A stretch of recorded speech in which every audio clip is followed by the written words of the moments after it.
There are random acts of kindness throughout this world if you search deep enough, and even with all the hatred and evil in this world, there will always be the light that will break us through the darkness, and this NFL player proved that there is still hope in humanity left. Royko had been battling non-Hodgkin's lymphoma since 2012 until an anonymous donor stepped in to save his life. The National Marrow Donor Program does not allow its recipients and donors to meet until 2 years after the transplant, but Ko was not expecting his donor to be an NFL player, WNEP reported. The transplant coordinator there at the clinic asked me, "Hey, you have a chance to meet your donor if you want," Ko said. He said, "You also have a chance to go to the Super Bowl." I thought it was a scam at first. New Orleans Saints rookie wide receiver Austin Carr donated the bone marrow for Ko's treatment in 2015 when he was still playing college football at Northwestern. Being a donor was as easy as a swab of your cheek, according to the wide receiver, but actually being a match is a little more complicated. Being a match meant I would have to sit out of a couple weeks of spring ball and a couple weeks of workouts, Carr said on the New Orleans Saints website. "I had to speak with my coach and with my family and count the cost of missing that because who knows what can happen with the depth chart in that time. After some thought, I knew it was the right thing to do.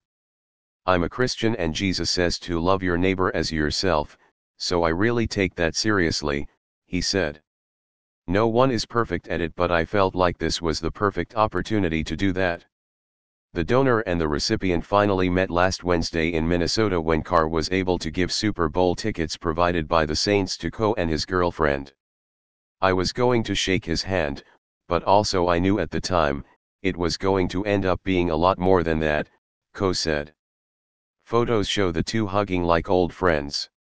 Bauer told WNEP that Ko had waited for years for specialists to find a bone marrow match, and chances were looking glim until Carr donated.